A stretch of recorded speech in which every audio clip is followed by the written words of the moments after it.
Mlotshwa.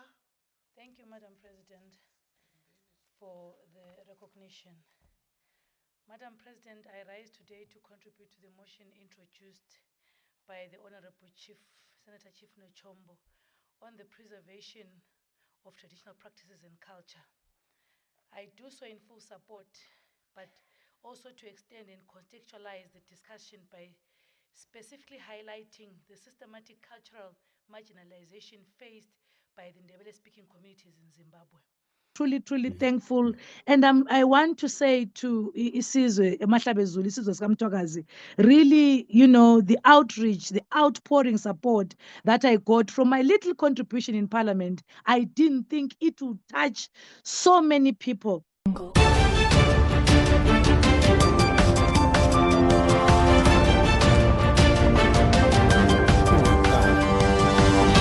asibingelele Mahlabezulu igama nguThulani wakaNkala ngibingelela kuzo zonke indawo lapho elingabe likhona abanye bengaba seGwanda abanye koMahlaba ayithwale koGodlwayo abanye eCholotsho abanye eWangi namhlanje ke ngililethele isikhulumi ngithi umhlonishwa osuka eParliament uzokwazi ukuthi yena abe nguya azethulayo ukuthi ungubani igama kanjalo siyalamukela kuMathule Broadcasting Corporation ma.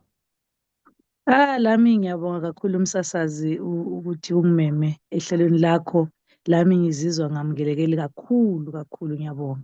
Hayi kubonga thina kakhulu ngoba asiwatholi amathuba afana nalawa esikhathini esiningi ukuthi sithole abahlonishwa abasuka phezulu khonale ukuthi beze bezoxoxisana nabantu.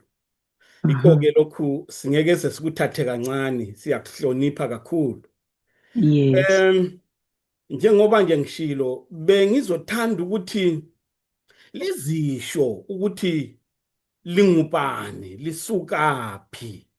Lizisho nje background yenu nje iphelele. Siyabonga. Ngiyabonga. Ngiyabona ukuthi abantu abaningi bese beyibonile inkulumo yami eParliament ngizitsho ukuthi mina ngingubani, ozalwa ngubani. Mina nginguNonhlanhla Mlotshwa. Ngiyindodakazi kaRay Mlotshwa. Owangithola loSithembile Mlotshwa. uSithembile Mlotshwa is also a former member of Parliament. She was a senator representing Matabeleland South. Ama-parents ami wonke are late. Ngase ngizitsho ukuthi mina ngivela enqameni eluphondo eMayezane eGwanda, ngizalwa koMlotshwa. uMlotshwa imuli enkulu kakhulu, imuli engizalayo.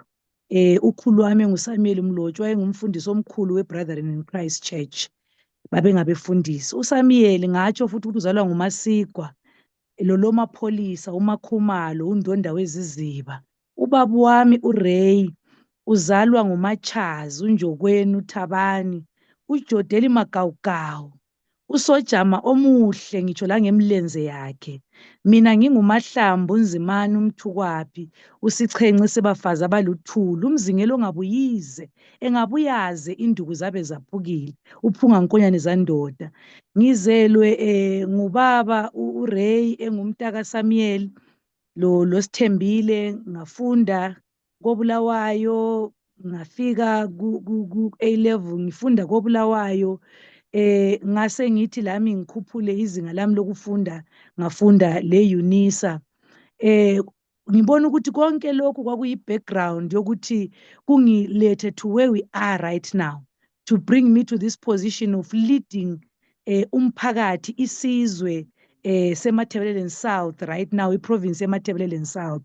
It's not an easy thing. I stood on shoulders a giant because my mother, the late Senator Sithembile Mlotshwa, was a giant in terms of politics, was a giant in terms of leading abantu beMatabeleland South. Lami ngafika ngangena kulezo zinyathelo umama uthe esehamba ngo-2018 esetshona emhlabeni. Ngase ngisiba active kakhulu ku-politics zakhona leso sikhathi. I was active then, but angithi uyakwazi ukuthi thina ngesintu sithi alikho ilanga eliphume elinye lingakashoni. Lithelele elinye selishonile elingumama uMasibanda. uSthembile Mlotshwa, that's when I started taking a really active role in terms of my politics. I became ku-party yami, ku-Triple C. I became the deputy mobilization in the rural. On Twitter, if you check, I used to mangiphuma ngihamba ngisiya mobilizer bese ngisithi hashtag the rural champion, because uChamisa wakubona ngaleso sikhathi kuqakathekile ukuthi because I was mobilizing the rural and the party Triple C was big in the urban but very small in the rural, kungela rural representation, abantu bengayizwisisi ukuthi iphathi yangaphi leyi engekho nkulu kakhulu, engela presence in the rural. Wasesithi no, since you are in the rural, you are passionate about the rural, because I always tell people that the future is purely rural. You are passionate about the rural, you stay in the rural, you live in the rural, you are with the people. So you are the kind of person that we need in terms of mobilizing the rural. That is when I started actively mobilizing the rural in Matabeleland South and giving my ideas to everybody else. Senze into kuthiwa ngumgwazo, sasigwaza for the election ka-2023. And really, I think as Matabeleland South, kulama achievements esawatholayo as opposition, because in Matabeleland South ungakhangela ukuthi since the 2 elections before sasivele singasayenzi kuhle eMatabeleland South. Out of 13 constituencies in 2018 we won only 1. In the election before we won nothing. So this time around, we started the election from branch level at ward level, making sure we win our council seats, making sure that a lot of younger people, women are participating in the election. So in general, that is who Nonhlanhla is. That is where my passion is. It lies in the rural, it lies in the representation of isizwe sikaMthwakazi. Siyabonga kakhulu. Hayi background yakho iyezwakala kakhulu njalo nepassion yakho iyezwakala kakhulu, is very clear. Ngithemba ukuthi uzongixolela ngoba ngizokubuza umbuzo ongaba nzinyana ikakhulu ngoba akade ngingabhekela ukuthi ngizokubuza, kodwa ke angubuze. Yes. Njengoba nje uyasho ukuthi ungwe Triple C, kodwa ke njengamanje iqembu le Triple C limi kanjani? Iqembu le Triple C kwakathesi lisele lizintshaka, unfortunately. I must say so myself. It's unfortunate. Kubuhlungu kithi sonke ukufelwa i-opposition. But mina ngilembono. Imbono wami uthi iqembu thina njengamalunga we-Triple C silivumele ukuthi lisabalale ngendlela lisabalale ngayo ekuhambeni kwaMthungameli. Abantu abavelela ikakhulu eMatabeleland South, eMatabeleland North koBulawayo bayakwazi ukuthi ubaba uyathwala imithwalo yakhe avuka eGoli ahamba iminyaka kodwa umama esalemile. Ngibona ngani kusalele kithi thina abalandeli be-Triple C ukuthi umthungameli walo mayesethe yena hayi angisafuni mina sengihamba, kwakumele thina sisale simile sithi but i-Triple C sayithembisa abantu ukuthi liqembu labantu hayi iqembu lomuntu. It is unfortunate that ama-Democrats want now to start following an individual. If we individualize the struggle, we struggle to be in the struggle because i-struggle sesingesomuntu. Usesitsho wena ukuthi namhla ngiyabuya, namhla ngibuyi, namhla sengime lapha, namhla kulokhu, and we're always confused because uyabe usithumela ama-signal esingawazwisisiyo ukuthi uyabuya kumba ubuyi, uyahamba kumba uhambi. Kukanti-ke nxa singafunda njengamaZimbabwean ukuthi in every sphere of life lapha esikhona, whether kusesontweni kumbe kusebandleni lezombusazwe kumbe kusemsebenzini, let's not create demigods of individuals. Let's remain standing, sime on the principle. Into sayivumelanayo mzukwana sifoma ibandla savumelana ukuthi sifuna ukwenzani. Sokume ngaphi lokho sasifuna ukukwenza khathesi, lokho esakuthembisa abantu sokungaphi khathesi. So it's quite unfortunate that we believe in people. Abantu bengasola because we're in the forefront of the chete mantra. Sasihamba phambili sisithi hayi uzibani bani chete, and mina I allow people ukuthi basole kakhulu because we did not say to this person asingeke sithi wena chete because i-struggle sifuna abantu. uzaba nguwe njani whereby we foot soldiers who run the ground when uyabe ungekho nxa berana iground, we foot soldiers abalimalayo belwela ilizwe leli ukuthi silikhulule lapho esifuna ukulikhulula khona when uyabe ungekho. But you come and say wena wedwa kungabi lomunye. I don't think that's democratic. And ukuthi sithi umunye kube nguye i-struggle that we are fighting now, I think it's a struggle of the people, and we need to now re-engage lama citizens. Sibaxolise kakhulu ukuthi kulokho esasikutsho ukuthi uzibani nguye yedwa ayisikho. I-struggles funa abantu, i-struggles funa everybody to come on board. And sifuna, you know, when MDC started, it was a working class organization, abantu abasebenzayo, because babebona iZimbabwe isahambi lapho bona akade be-expecta khona. Sasiba sengapi? We included the church, we included students, we included traditionalists, we included everyone. How have we lost the plot to be where we are right now, where when somebody says I'm leaving, then the struggle is in disarray to find a replacement. And when you speak against that particular person, you find abantu bekukhomba ngemunwe bethi hayi ngumthengisi, then uzibuza ukuthi ngithengiseni of the struggle. Right. I don't want to focus a lot on Triple C, but I still have a lot of questions, but I will only ask one question now. Then we move on to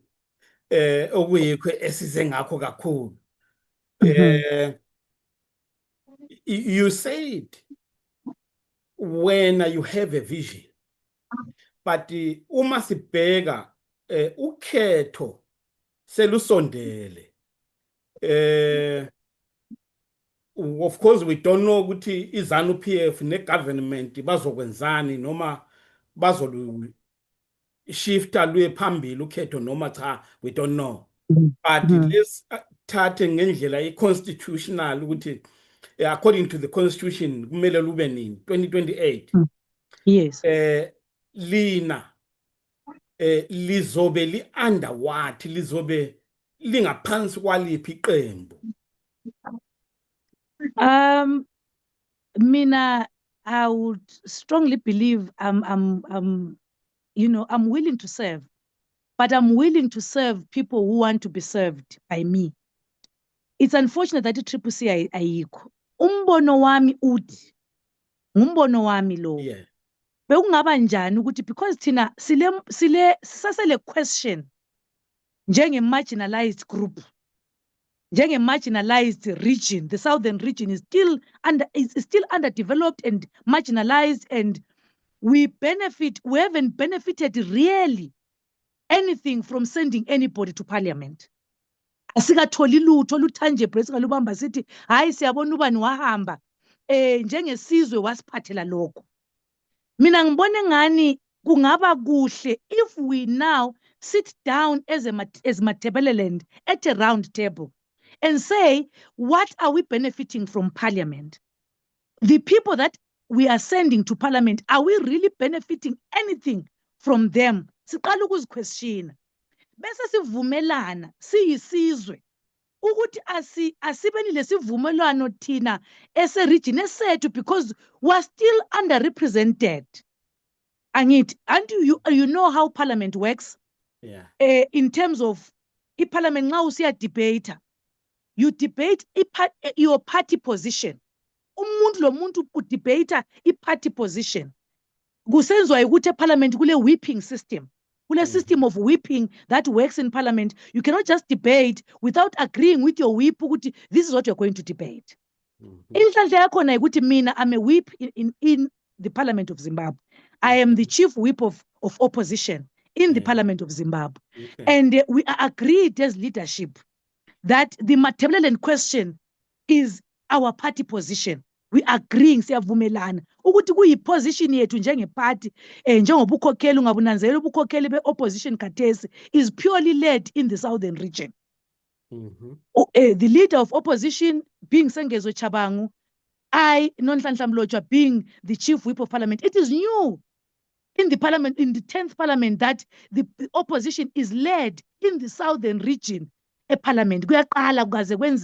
Usually our people become deputy whips or, this and that, but not usually the whips of parliament, the people who have the real power of changing anything in that parliament. So now, mina umbono wami uyikuthi, nobody should then now detect to us njengabantu bemathebeleland ukuthi na siyarepresentwa ngubani.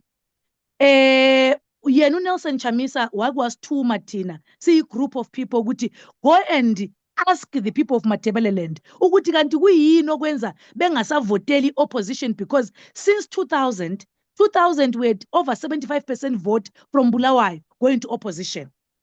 That vote since deteriorated up until 2018, where I think 49%. We were worried as opposition, why are we not? But the response that we got from Matabeleland, we failed to then make that response in the 2023 election. We could have made real changes in that election with the time to do it.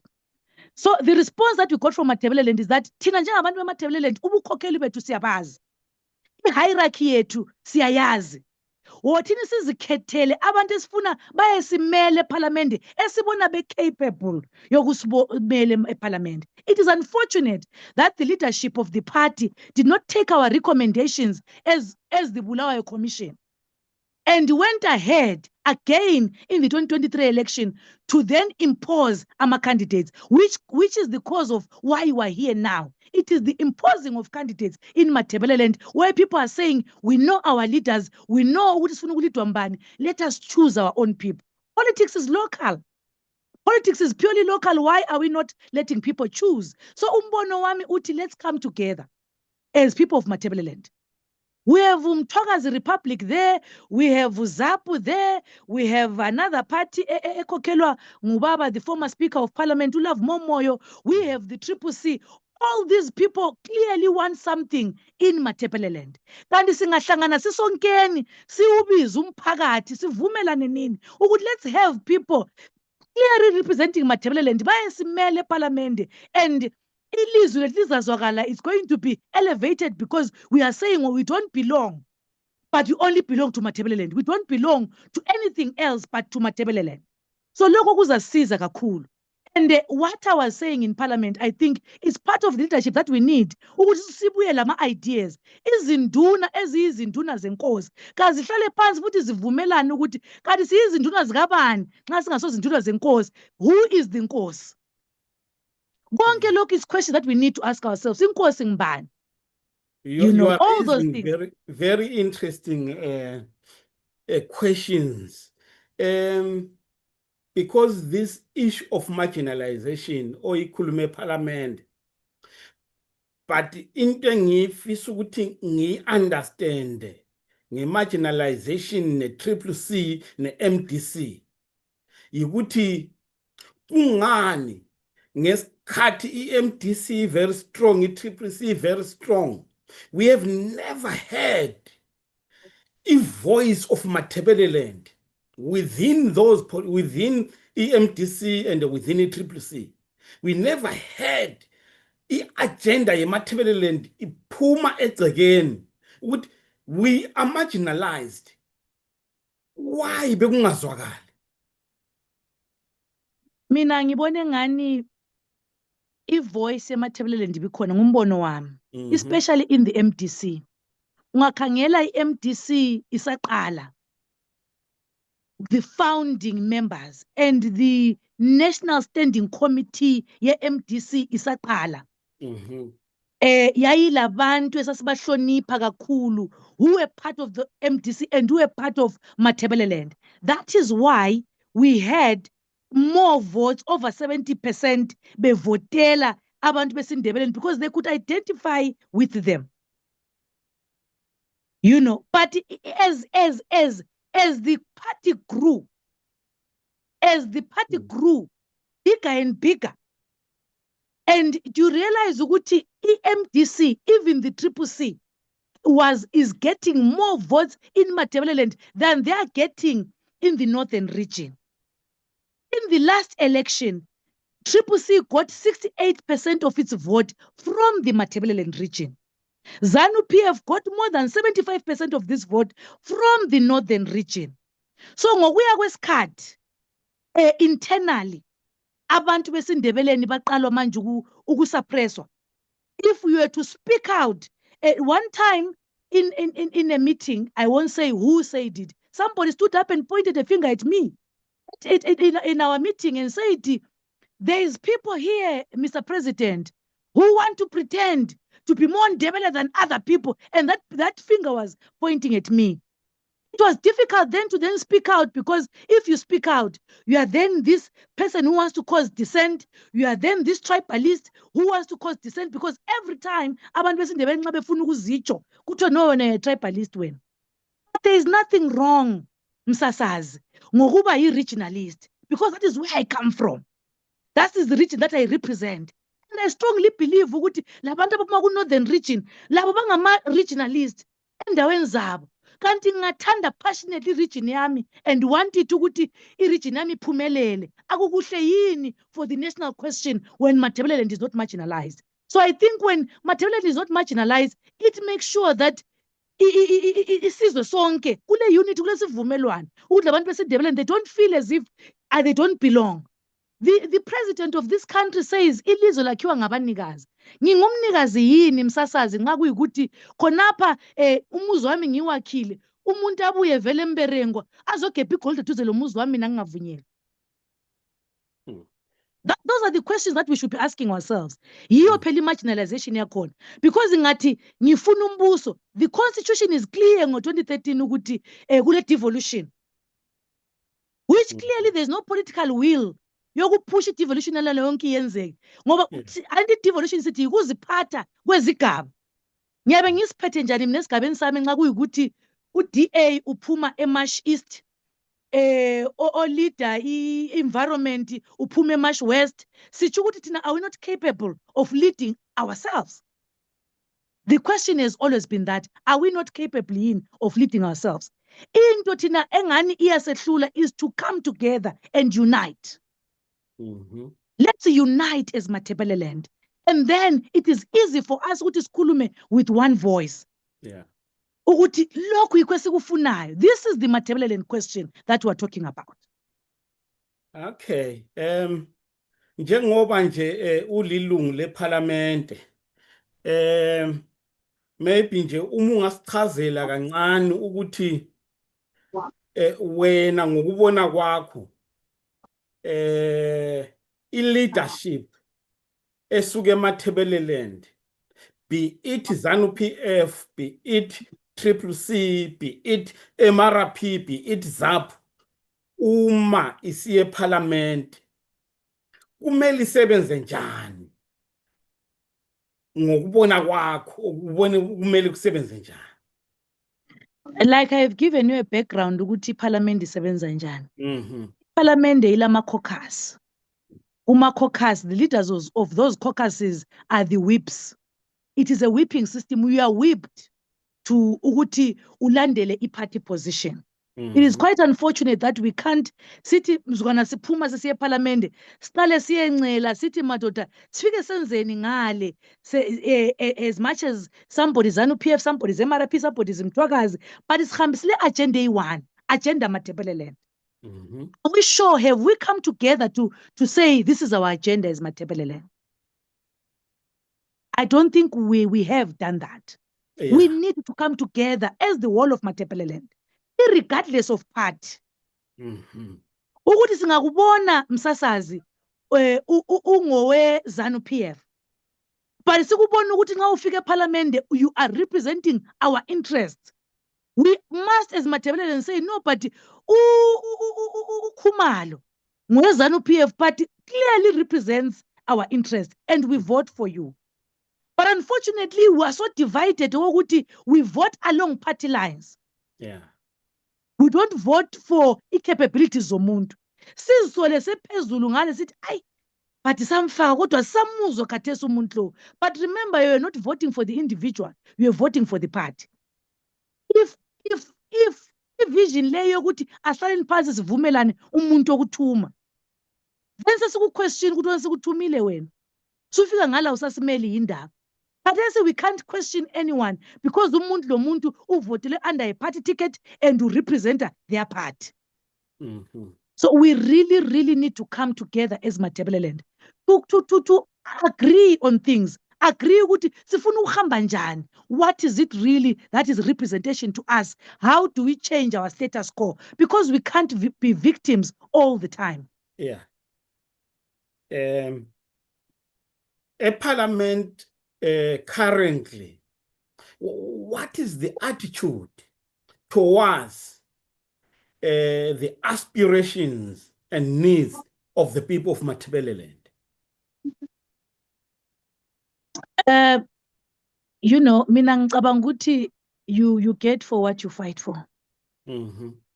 Politics is a contestation. When we don't fight for anything really, there is nothing for the people of Matabeleland. So we need now a mindset shift and agreement that from now on, we deliberately go there to fight for the interests of Matabeleland. But again, we need the people of Matabeleland to say, these are our interests. Hambani liyomela lokhu.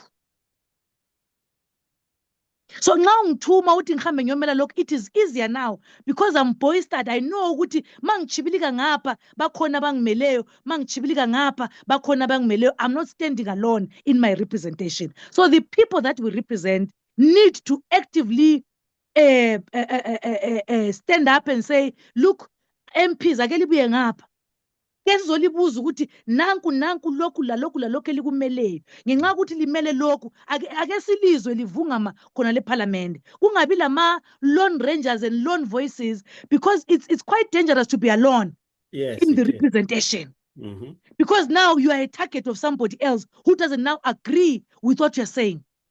Bengakubona usumi wedwa without any real support from the people on the ground and from the people in the parliament. Sebezatsho ukuthi hayi usho ukuthi ukhuluma uyawumana lo ukhuluma yedwa. Akukhuluma zimbude nje akula umuntu vele okuzwisa eMatabeleland.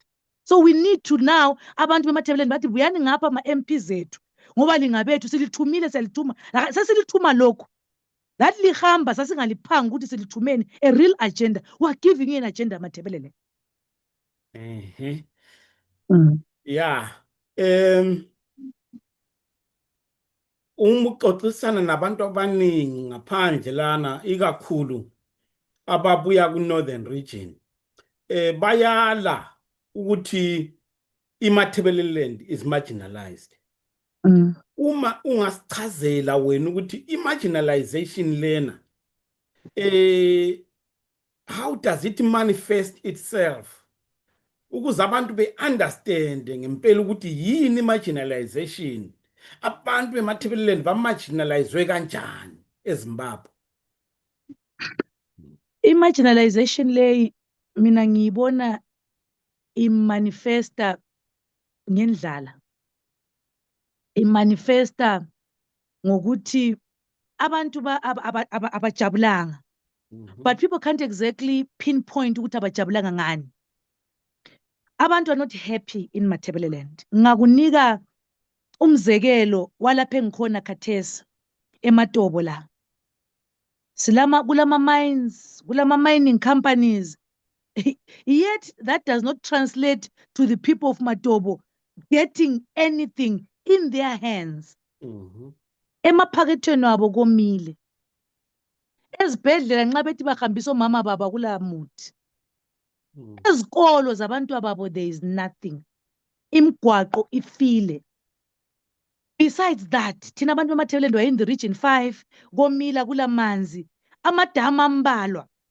Yet there is people digging gold and making real money in Matabeleland. Why has that never ever translated to the people of Matabeleland owning something and to real development in Matabeleland? I-marginalization lesikhulumayo. Abafowethu abavela in the northern region, ngabe buya lapha bezomayina, there is no consultation with the communities. Somebody just brings papers and say, hayi nanka mbiyela eHarare kuthiwe lapha mina yimi sengi-owner. I-development yakhona ayiqaleli phansi from the people. Because nxa wena uzogebha igolide uthi uyi-investor, what really are you investing in apart from getting the gold? Because the gold le awuyihlanyelanga. Awusho ukuthi hayi ngayihlanyela 25 years ago, I invested in this gold. It's something that is local. Oyifice local. yet the local people have no right to benefit from. Not only that, ungakhwela kancane uye Gwanda South. Kule lithium. The people are not benefiting anything from it. Siphelelwa culture yethu. We have people who don't respect our culture, who don't respect our hierarchy. Ukuthi nxa kulenduna kulosobhuku, those people don't care about that. So that is where we're starting from. Thina kuthiwe asiphiwe kuphela, simzukwana kuthiwa namhla silipha umumbu, siyelayinela. Yimpilo. That's not life. Yokuthi mina mele ngihambe ogogo bashone belayine 2 hours elangeni belinda umumbu. Kukanti-ke nxa kuyikuthiwa iMatabeleland ile development etangible esiyibonayo singekho marginalized. Asibeni sibone infrastructure ivuka lapha lalapha, izikolo zethu zikhanya, zile equipment ekhanyayo for our children to learn. That doesn't exist. Asibalisi imgwaqo ife totally. The roads that we have are treacherous and dangerous. We don't have roads that interconnect. Ukuthi mangifuna ukusuka lapha ngisiye eGwanda, it is only 60 kilometers away. Akuhambeki, the road is treacherous. Ngingaya esibhedlela khathesi, I'm a hypertensive person. Ngingaya esibhedlela khathesi, I can't access any medication because awukho. Isibhedlela sesiyi-consultation ukufika kuphela ubuza ukuthi lapha bese ubhala kuphela incwadi ukuthi hambe epharmacy uyethenga. What happens to ugogo uMancube ongela mntwana osegoli ongesela abantwana total nxa kuthiwa kayethenga i-US dollar lakhona yabe lithethe ngaphi? That is the marginalization that we're talking about.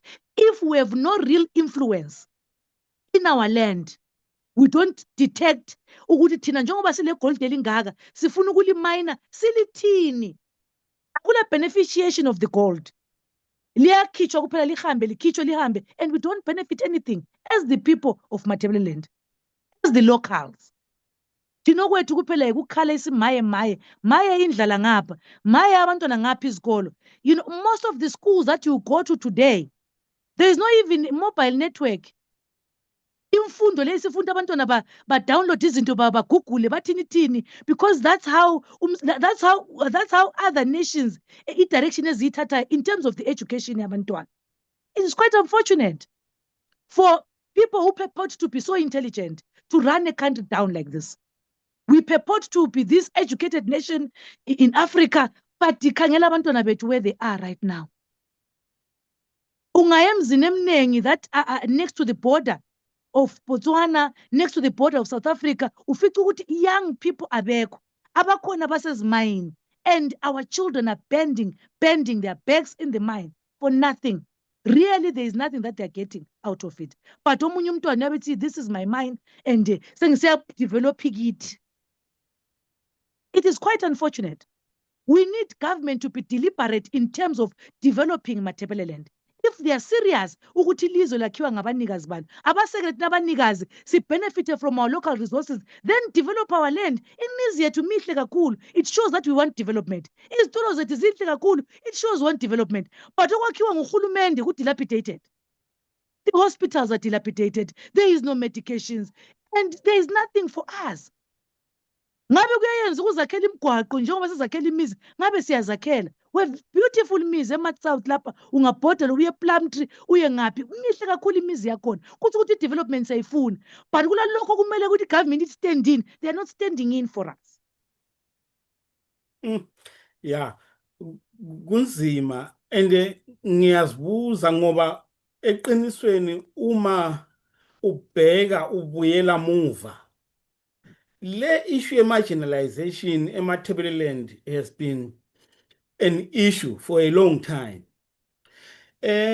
Wena njengomuntu okupolitics, njengomuntu osephalamende, uma uhlaziya, ucubungula, ubhekisisa, ubone ngathi marginalization le iyenzelwani, yenziwa ngubani? Mina ngombono wami ngibone ngani it's a deliberate move. One, to keep the Matabeleland people out of the power struggles and questions, because thina okunye okusibulalayo imaginary, you know, abantu bengalistata balibona ingqondo zenu. bese benanze ukuthi abantu laba singabenza so sibagobise kakhulu bayakhalala thina siyakhalala umbuso sesiwukhalele umbuso okuphatha ilizwe siyakhalala sihambe siye South Africa siye emazweni siye ngaphi ngaphi sithi hayi kweZimbabwe vele kwekhaya kunzima okwekhaya kunzima kakhulu bese so abantu laba sebasimunya umungula basibona ungakhangela even abantu abaregistileyo eMatabeleland nxa kuthiwa i-Triple C ithole 68% of the vote. It is 68% of how many people that really it translates to ama-numbers abe mangaki. Thina iwadi yakithi ekhaya yaficile abantu abangu-400 abaregister ukuvota. Iwadi ye-Northern Region yabile abantu abangu-4,000. So i-marginalization le i-deliberate because iyalichaye ibisili-divider. I-divide and rule. Ibusisa abanye futhi mbijana abalutshwana benu elabe libabona khatshana solibabona ubani kanti useyakha isithabathabe singaka ubani kanti hayi ubani yibo ezinkulu zangikhona you know so it benefits the system ekugcineni the system benefits from the marginalization of Matabeleland because if we realize the power that we hold within ourselves is if we unite and decide ukuthi no lokho asisakuvumi but aku-uniteki because kulabanye ababuya besidla bethi hayi belikhithizela imvuthu bhitshana kuthiwe thathani lapha labantu bethu behlupheka benjalo phonga uphiwa imvutshana bese kuthiwa no kutsho ukuthi yikho lokho kusebenzayo so I mean I think it's a deliberate move by the system ukuthi abantu behlale be-divided because nxa ulambile a hungry man is a very angry man and i-hungry man ayimobilizeki nxa ungathi awumobilize abantu bakithi bayabe wena Mamlotshwa vele ubuyelani khona usiphatheleni thina hayi angibeyanga lutho but ngilelizwi elithi hayi singazola leli lizwi lakho thina silambile wa hungry but ihunger yethu ngeke iqedwe ngokuphiwa imvuthu ukuthi wethatha nangu it's not going to end like that so lathi as Matabeleland if we unite sivumelane ukuthi lokho asikufuni lokho siyakufuna loba sokubuya bani uyabekwazi ukuthi laphana nxa ungena kuqoqodwa kubani yibo abakhokheli bakhona ungaqoqoda kibo usuzaba le-access to abantu bakibo ukhulume lokho ufuna ukukhuluma khathesi singumhlambi kaZelusile loba ngubani uyabuya akhulume mimi lingamabhare lina licabanga lifundanga and we have all believed that sesikukholwa lathi ngqondweni hayi thina futhi vele izikolo zethu abantu bethu bazaphefoma njani bengala access to internet bengalamabhuku bengalama-teacher akhuluma isihlobo sabo from the level of foundation from foundational levels and that is the truth of the matter but ma usukhuluma njalo kuthiwe no you're a tribalist kodwa ungabuza ukuthi eChirumanzu kuno-teacher yena okuthiwa ngu-Mr. Khumalo at foundational level ofundiswa ECD ongakwaziyo uKhumalo ukukhuluma ulimi lwalapho ulimi lukamama all those things so kutsho ukuthi kulomuntu okubonayo kulula ukuthi siphatheka lula si-oppresseka lula silambile singa-oni anything nxa sibona imvuthu sithi yisinkwa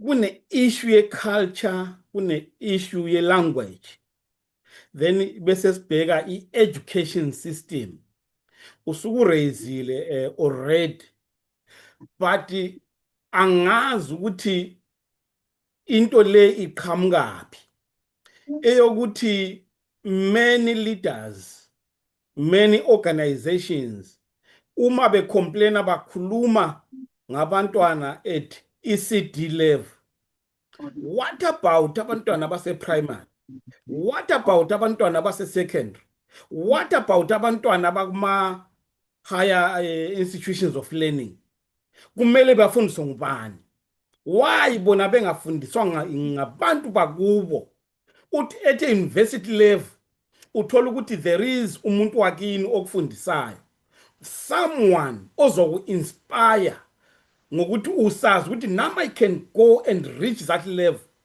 why silokho sibhekela phansi ukuthi at ECD level What's your view on that?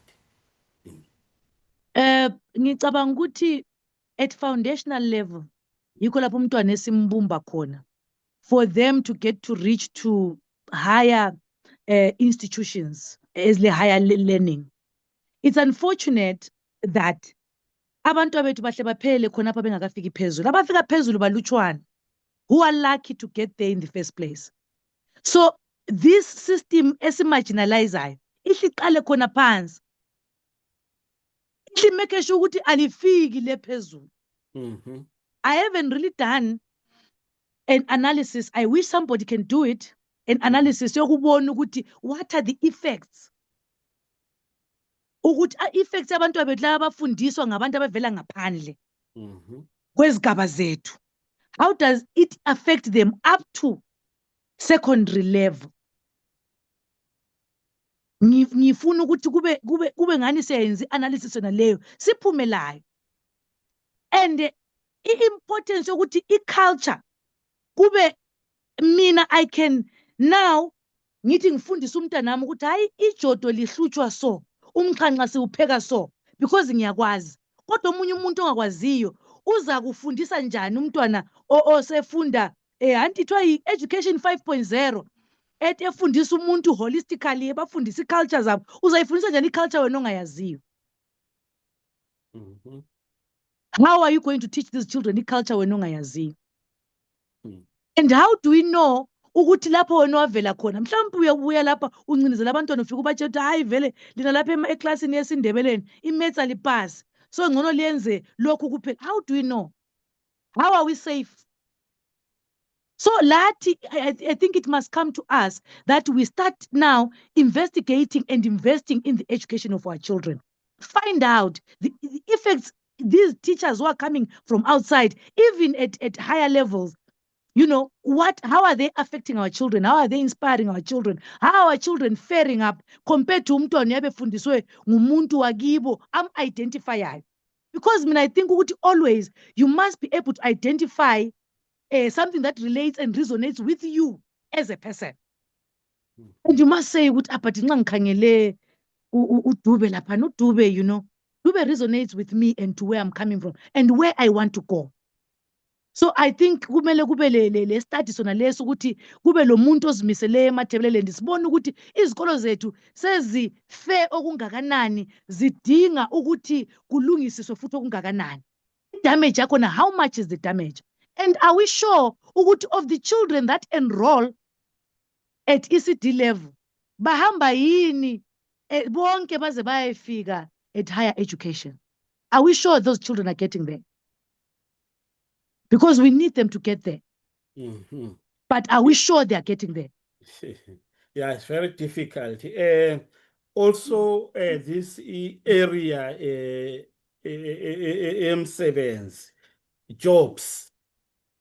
Uthola ukuthi abantu abaqashwe within iMatabeleland, be it private institutions, be it ama-parastatals, uthola ukuthi ngabantu abasuka ngaphandle. Then ma ubuza utshelwa ukuthi hayi abantu they've got a right to move anywhere, even abematabeleland they can move to other regions, and njalo uzotshelwa ngepopulation ukuthi kuthiwe abasuka from northern region they are more than abangapha ngakithi nga.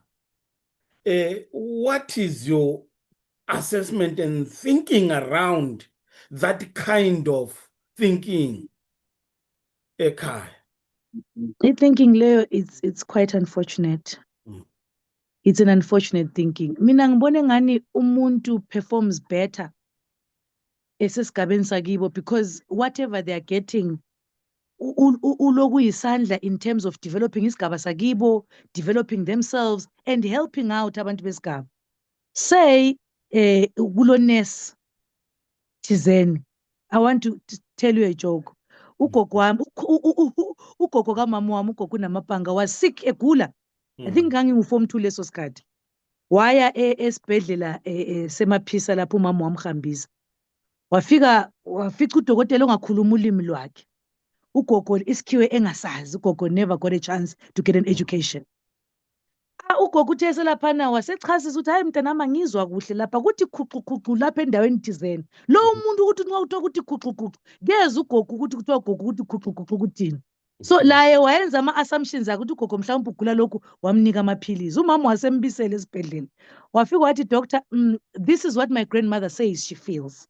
And since she's feeling like this, I suggest, because ugogo in her psyche, in her mentality, if you don't inject her, she doesn't really believe ukuthi ulatshiwe nxa inga-injectwanga. I would prefer ukuthi umnike injection. Wathi no, I understand wamhlaba. Uthe sebuye ukhokho wami wathi ngijabule kakhulu uba labantwana abafundileyo awuthemba ufike lapha thum ngesikhiwa ngahlatshwa injection ngaphola. So that is, that is the real effects of ukuthi abantu bakithi don't get now to work kuma institutions lapho okufika abantu bakithi bafune khona i-benefit. It's quite unfortunate. Mina ngahamba ngiyeba ngu-DA mhlawumbe sithi eUzumba. Bese besithi hayi DA lapha sishoda ngezibhedlela, sishoda ngamaklinikhi, ogogo bahamba. Ngiyabe ngicabanga ogogo bakithi ukuthi la bakithi bahamba amakhili emntwana la afana naye. And I will not take any action because asikho kithi. But umuntu wakithi would want to take action because ngizalukazi zakibo azaziyo ukuthi my 10 kilometers njengoba siye clinic, why kungabi lamakliniki all over our wards abantu behambe beye. So all those things in layman terms, that's how people are affected ngama-terms awe layman. Ukuthi kathesi ufuna ukuthi uzowakha umgwaqo eMatobo, but umgwaqo wakhona kubuye umuntu ovuba udaka kube ngumuntu obuya khatshana laba abaseduze ke. Uzovula ikhampani yakho, even security abe ngumuntu ovela khatshana, but you still want our money thina abantu bekhona apha ama-locals.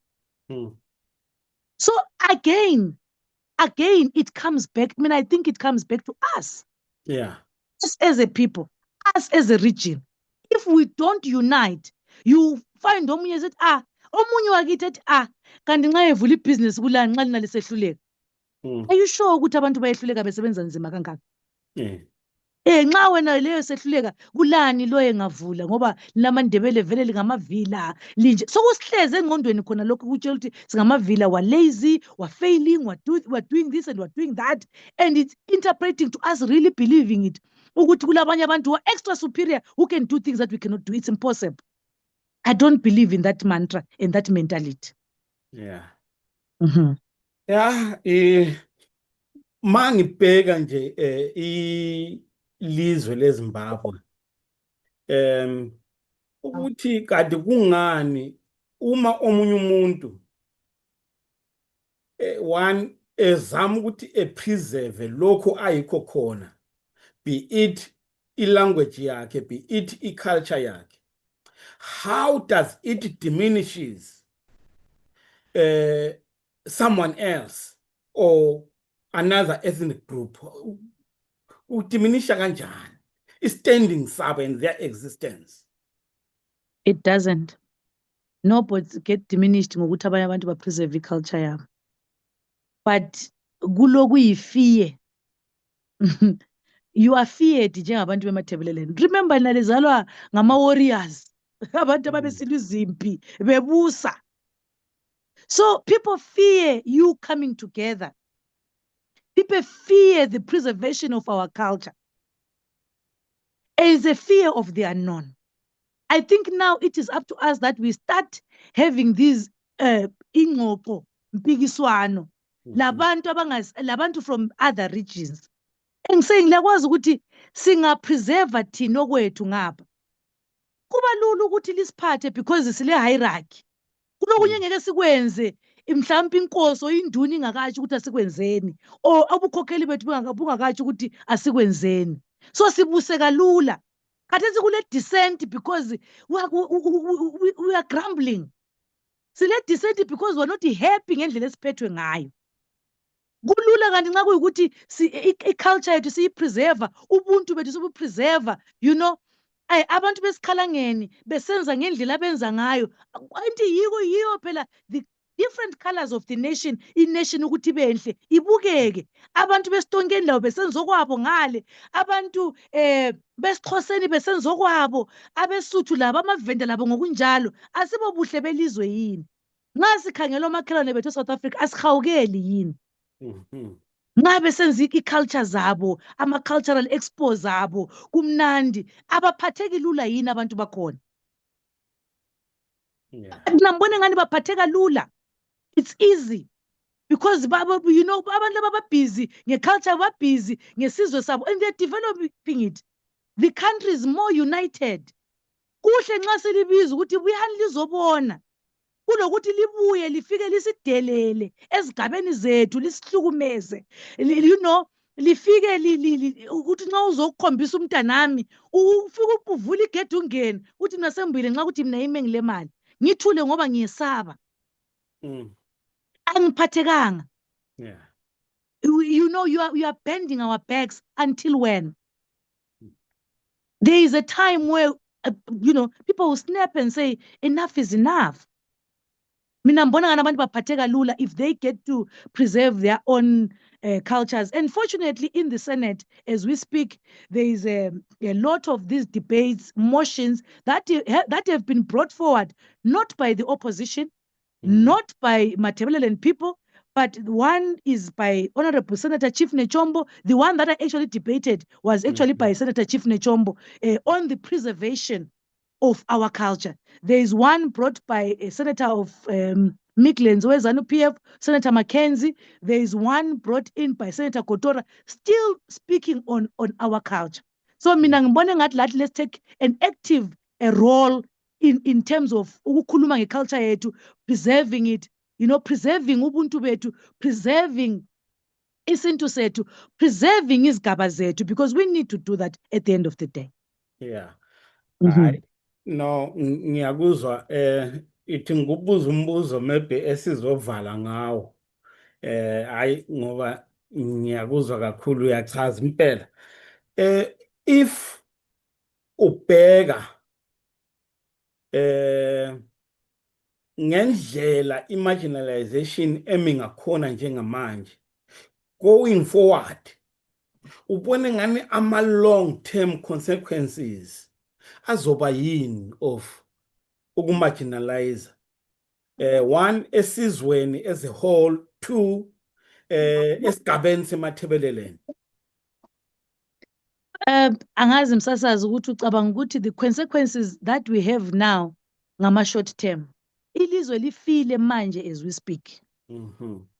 The country is in tatters as we speak ngoba sikhuluma manje.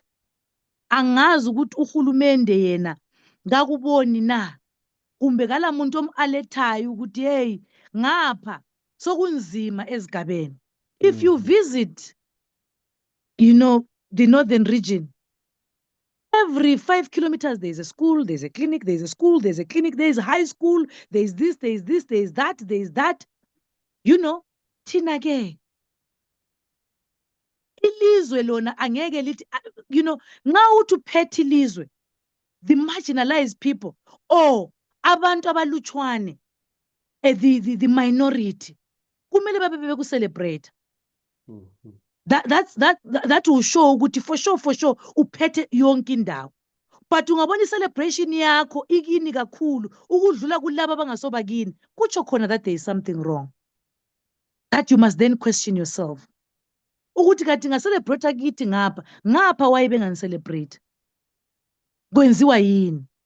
We are not asking for more than what our brothers have. We're asking for the basics. Umgwaqo must be a basic. So many years after independence. I myself was born after independence. So you know, but there's still no development. So which means, so we're 40 years after independence. Are we going to get a chance where we are starting again to say, Katesi, we are deliberately developing Matabeleland in terms of infrastructural development, you know, letting the people base party, letting the people run their own local resources and, you know, see, city, bring these people together to preserve their culture. Are we going to start from zero? Or is there going to be a generation maybe that does not even care anymore? So it's quite unfortunate. Mina ngibone nganokunye okusenzayo ukuthi singaphumelele entweni esifuna ukuzenza. Yikuthi sometimes we don't want to sit down at a round table genuinely. You know, iZANU-PF ikhona, it's a party. Angithi yesibusayo khathesi. Lathi we must take iqhaza lokuthi asikhulumisane nini labafowethu abakuZANU-PF. Yeah. Ke siba-conscientize bona abaseparliament abasimeleyo. Bafowethu kodwa libone ukuthi lapho elivela khona kufile. Yeah. Because singaba lokho sibanina. Kusho ukuthi labo bahlala belemicabango yabo, berun iphathi yabo ngendlela yabo, bengazwisisi ukuthi why are we even angry? They need to understand why we are angry. So we must genuinely have those conversations with them. Because ekugcineni ngabafowethu. Yeah. Ngabakithi athi bavotile ngabantu bakithi. Bavotile ngabantu abaningi bakithi babebonene abantu bakithi kibo. So we must call them also to a round table and say, lingabakithi lina, liyakubona yini ukuthi this esikhala ngakho lani liyakufuna. Ngasikhala ngokuthi akulamanzi, inkomo ziyafa zinganathanga, lezakho lezikagogo wakho, lezikamalume akho lazo zi-affected. Wena itshuntshe lola ulifuni yini? We are not saying ukuthi we want to change your party or move you from your party or recruit you from your party, but we are saying ukuthi wena ngumuntu wesindebeleni, izikhalo zethu zizwe, uyazifikisa endlebeni ezile real change, because at the end of the day it's the government nxa ile political will, it can change a lot of things in Matabeleland. So thina singaqhubeki lokho esithi hayi nxa lo ngwezana sifuna ukumkhulumisa. No, asikhulumisa neni laba abantu laba ngabafowethu. Basizwe. Because the politics zakho ziyabe zi-weak if you don't want to then negotiate and talk to other people elisentweni efana nayo. Hayi no, kwezwakala. Because I'm enjoying ingqondo. Bese ngizithi kuzoba umbuzo wokugcina lo. Kodwa ngicela ukukubuza lo. Okugcina. Okugcina impela. Yeah. Yeah, njengoba nje ubukhuluma ngokuthi i-structure sema-Thebeleland is hierarchical. Sinabo sobhuku, sinabalisa, induna, inkosi. I-kingship siyazi ukuthi bekumele ivuselelo ngo-2018. Kodwa ke hayi uhulumeni wala. Wena ngokubona kwakho kubaluleke ngani, kuqhakatheke ngani ukuthi sivuselele i-kingship yethu? Njengoba ubulalela i-debate yami, I said izinduna ngezenkosi. I even said ukuthi ukuswelakala kwenkosi, it is akin to having a cabinet without the president. To running a metropolitan town kungama-councillors without a mayor. Kule shortage. Structurally and spiritually kule shortage. So kungayisiza la uhulumende, kungamsiza kakhulu. Because abantu abale hierarchy, ngabantu abale order. Yeah. Ngabantu ababuseka lula. Kungamsiza kakhulu ukuthi ubukhosi besindebeleni finally benziwe la abantu besindebeleni bathi ukuthi inkosi yethu yile igcotshwe kulunge kuloko abantu babuyele kuma hierarchies abo. Kadesi was celebrating izinduna, but was celebrating them kushota hierarchically and spiritually ukuthi akula nkosi ebaphetheyo phezulu. So which means izinduna zethu after zireporta kubani, direction zithola kubani. Yeah. So kuyashota. So those who abaphetheyo lapho, you know, of course ngathi uhulumende wayala, but after siyalethina sathini, did we keep on pushing? Because you have to lobby. Yeah. We have to lobby. We can't say sigoqizela sithi hayi lapha sokwaliwe sesisekela. We have to lobby. Nga silobha lathi sithi clean our house, because kulama internals again embusweni that need to be fixed. Yeah. in charge of that should start working on those internals. Singatshengisi division kubantu labantu abangaphandle basibone njengabantu abale disorder njengabantu besintwini. Yeah. Asithi nxa siyekhuluma ngelizwe elilodwa, asithi masilobha sithi lobhi futhi ngelizwe elilodwa. Sengikhuluma nje Msasazi, ngifuna just to throw this at you bese Kulungile. siyayivala ingxoxo leyo. Okay. Mina ngibona ngani i-regime nxa izimisele ngokuthi ithi ithatha i-break from the elections ngo-2028 up until 2030, I think ngabantu aba-open to hear us because that bafuna ukupleasa abantu so that they keep on bebusa. Yeah. So I think it is time for us that we take advantage of that situation le khona.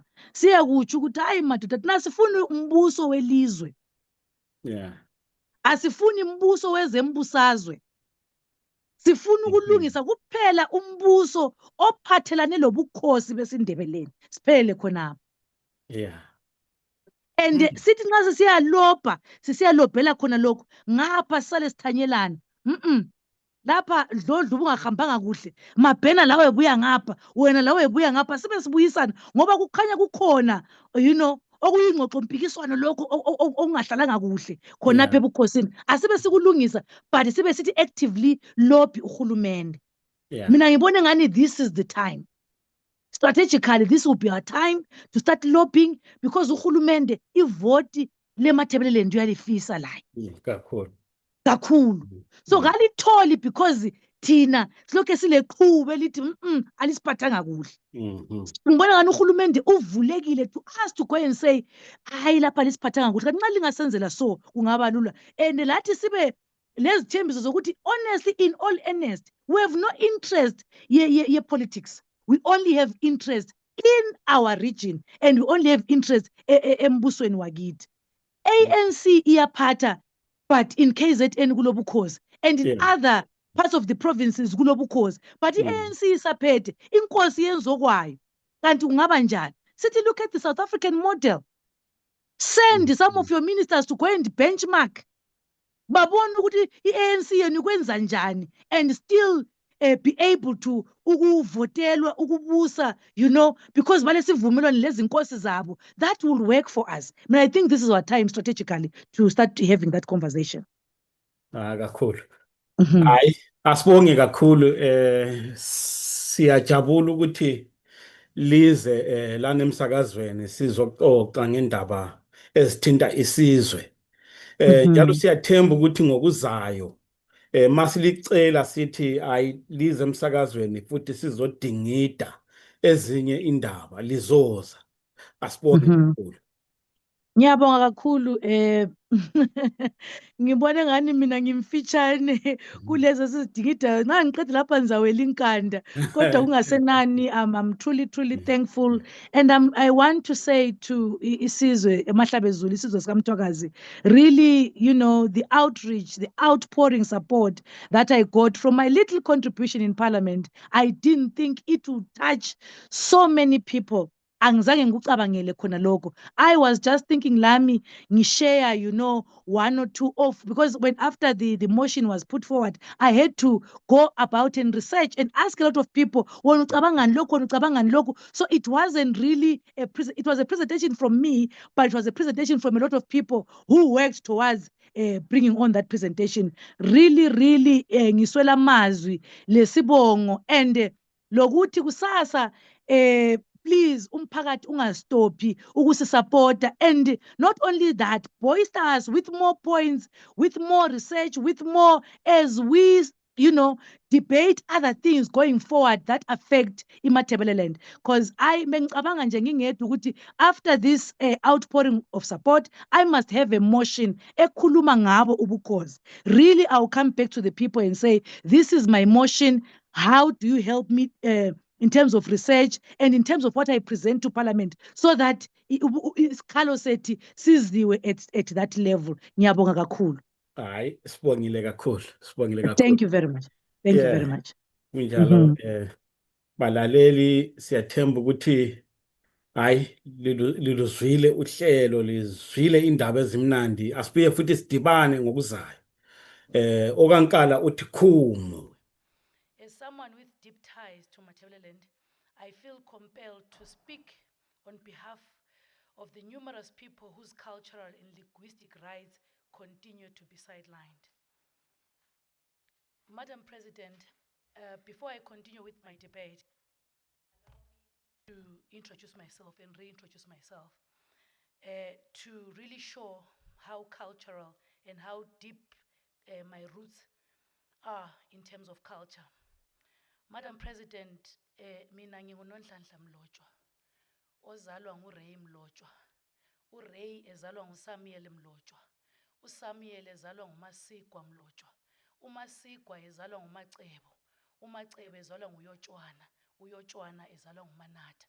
Ngingumahlambanzimane, umthukwapi, usichence esibafazi abaluthuli, umzingelo ongabuyize, engabuyaze, induku zabe zaphukile. Ngingundema kalufukazi. Ngingumahlabangadli, kudla umkhonto. Madam President, it is important to recall that the Ndebele nation, known collectively as Amahlabezulu or Umthwakazi, is a rich tapestry of communities, including the Kalanga, Sotho, Tonga, and the Venda people. These groups coincide under King Mzilikazi in the 19th century and have sustained a distinctive cultural identity for nearly 2 centuries. IsiNdebele has been a living language of instruction, governance, storytelling, and socialization throughout Matabeleland North, Matabeleland South, Bulawayo, and parts of Midlands. Yet, despite this historical presence, the language and its associated culture are increasingly under threat. Madam President, we cannot deny that the reality on the ground. There are acute shortages of isiNdebele speaking teachers of foundational learning levels in many rural areas across Matabeleland. Children are taught by individuals who cannot communicate with them in their mother language, including psychological developmental toll that takes on a child. And add to this outdated and inappropriate learning materials that often reflect a mono-ethnic view of Zimbabwe's history and identity. These are not just inconveniences, they are deep structural inequities. Beyond education, the public erasure of isiNdebele is evident. Government signia, official communication, and state media are dominated by Shona and English. Meanwhile, historical landmarks such as Gadade, the site of significant battle in the Ndebele resistance, remain neglected. Names like Mkwati Ncube are scarcely mentioned in the national history narratives. Yet we regularly commemorate other historical figures and events. Why the imbalance? Madam President, I must also raise a cultural and spiritual concern, the lack of recognition for the Ndebele kingship. It is contradictory and culturally disrespectful to acknowledge izinduna chiefs without formally recognizing the king they represent. This undermines not only traditional leadership structure, but very foundation of the Ndebele identity. As the mover rightly stated, cultural preservation includes the preservation of institutional heritage. I must emphasize that the Ndebele custom, in the Ndebele custom, izinduna ngezenkosi. The chiefs belong to the king. They do not exist in isolation, nor do they wield authority on their own accord. Their very legitimacy, their moral and spiritual mandate is derived from serving under Inkosi. By recognizing izinduna without recognizing the king, we've effectively amputated the Ndebele traditional structure. This is not only unconstitutional in the spirit, but a direct violation of a cultural order handed down through generations. Madam President, it is akin to recognizing a cabinet without a president, or a council without a mayor, or a traditional leadership system are hierarchical and sacred. The king is not a decorative figure. He is a custodian of history, culture, justice, and unity among the people. Without the king, izinduna are left vulnerable. Their decisions lack final authority, and the people are left with an incomplete chain of a cultural command. Madam President, we need to restore order by restoring the kingship, not for pomp, but for functionality. A king provides a center of gravity, a unifying force, and a fountain of cultural wisdom.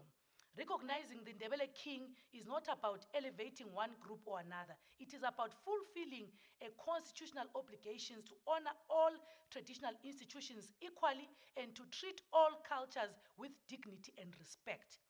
I therefore support the motion and wish to propose that the Ministry of Sports, Recreation and Culture, in collaboration with the Ministries of Primary and Secondary Education and of Information and Publicity and Broadcasting Services, urgently consider the following. 1. Prioritize recruitment.